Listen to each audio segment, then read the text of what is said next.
on God. దేవుని మీద తిరిగి ఆధారపడేటువంటి స్థలం ఏదంటే God. The father looked at the son and he said, తన నాన్నగారు కుమారుడు తీసి అన్నాడు, కొడుకు తీసి, how long you been pushing this big rock? ఈ యొక్క పెద్ద రాయిని ఎంతసేపు తోస్తా ఉన్నావు అని అడిగాడు. The son said that for almost 2 hours. 2 గంటల నుంచి దాన్ని నడతామని చెప్పాడు. And the father asked, did you push it? దాన్ని నెట్టామని అడిగాడు నాన్న. He said, no dad, I'm struggling to push it. దాన్ని నడడానికి నేను చాలా కష్టపడుతున్నానని చెప్పాడు. And the father said, అప్పుడు ఆ నాన్న అన్నాడు, have you used all the strength you have? నీకున్నటువంటి బలమంతా వాడేమన్నాడు.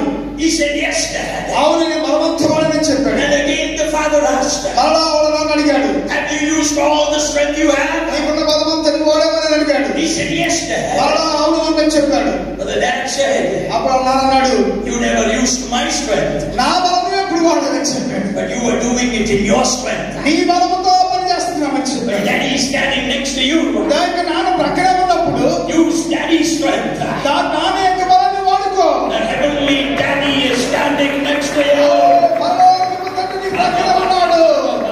పరలోకపు తండ్రి నీ ప్రక్కనే ఉన్నాడు. Push it with your strength. నీ యొక్క బలంతో నడవద్దు. Don't push it with your strength. నీ సొంత బలంతో దాన్ని కదిలించడానికి ప్రయత్నించవద్దు. Thank God for the people who left your church. నీ సంఘాన్ని విడిచిపెట్టిన వారిని బట్టి దేవునికి వందనాలు. Thank God your church became small. నీ సంఘం చిన్నదైంది, దాన్ని బట్టి దేవునికి వందనాలు. Thank God you lost your income. నీ యొక్క ఆదాయం పోయింది, దాన్ని బట్టి దేవునికి వందనాలు. Something is happening in the cave. ఆ యొక్క గుహలో ఏదో ఒక గొప్ప విషయం జరుగుతుంది.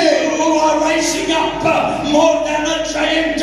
God is going to raise you up and take you as one of the best in your area. నీ యొక్క స్థానాలు నీకు వ్యతిరేకంగా ఉండవచ్చు, కానీ దేవుడు అంతకన్నా గొప్పవారిగా చేసి నీ యొక్క ప్రాంతంలో ఒక అత్యుత్తమైన సేవకునిగా నిలబెట్టబోతున్నాడు. No family, కుటుంబం లేదు, no friends, స్నేహితులు లేరు, no finances, డబ్బులు లేవు, no fame, నాకు కీర్తి ప్రతిష్ఠ లేవు, no future. భవిష్యత్తు లేదు.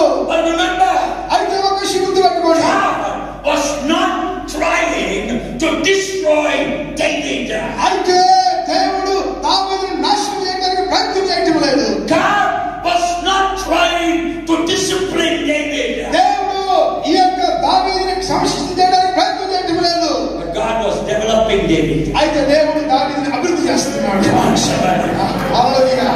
God is not destroying me, but He's developing me. దేవుడు నాశనం చేయలేదు, కానీ నన్ను అభివృద్ధి చేస్తున్నాడు. God is going to develop David as a man of God. దైవజనుడిగా, గొప్ప దైవజనుడిగా దేవుడు దావీదుని మార్చబోతున్నాడు. He wanted David to become the man of God whom God was looking for. దేవుడు చూచేటువంటి దైవజనుడిగా, దేవుడు చూచేటువంటి దైవజనుడిగా దావీదుని దేవుడు మార్చబోతున్నాడు. Touch your neighbor and say, నీ ప్రక్కవారితో తిరిగి చెప్పండి, God will never take me to the cave to break me. ఏదైనా నువ్వు నన్ను నలగొట్టడానికి దేవుడు గోగ తీసుకుంటూ లేదు. God will never take me to the cave to break me. నన్ను నలగొట్టడానికి, నన్ను పగలగొట్టడానికి గోగ తీసుకుంటూ లేదు. Come on, somebody say this. ఆయన విషయం చెప్పండి, God will never take me to the cave to break me. నన్ను నలగొట్టడానికి, పగలగొట్టడానికి దేవుడు గోగ తీసుకుంటూ లేదు. But God is taking me to the cave to build me up again for His glory. మన మహిమ కొరకు నన్ను కట్టడానికి, తిరిగి కట్టడానికి ఆయన గోగ తీసుకుంటున్నాడు. చెప్పండి. There are sometimes lessons you learn in the dark, you cannot learn in the light. జాగ్రత్తగా గమనించండి, ఆ యొక్క ఒంటరి గడియలను నేర్చుకునేటువంటి పాఠాలు వెలుగులో, అంధకారంలో నేర్చుకునే పాఠాలు వెలుగులో నేర్చుకోలేవు. Cave time is the growth time.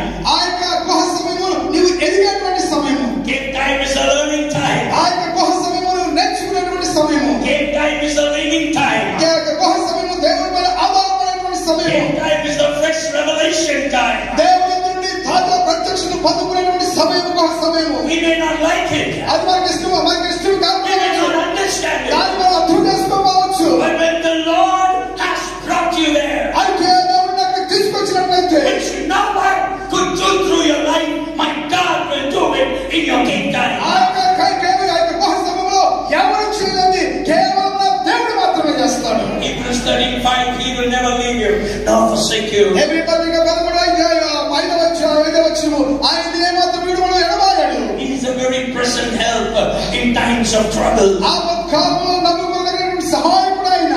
Psalms 46:1. ఆ కీర్తన 46:1. I just finished one point for you today. ఈ రోజు ఒకే ఒక పాయింట్ చెప్పాను మీకోసం. I'm not worried about the points. Point గురించి నేను పట్టించుకోను. I'm worried about the touch of God. దేవుని యొక్క స్పర్శ మీరు అనుభవించాలి. My dad always used to say, మా నాన్నగారు ఎప్పుడు ఇది చెప్పేవారు. don't worry about the 3 points. 3 పాయింట్ల గురించి ఎప్పుడు బాధపడద్దు. Because next week you can preach the next 2 points. ఆ మిగతా 2 పాయింట్లు తర్వాత మనం చెప్పొచ్చు. And he used to say Jesus won't come by next week.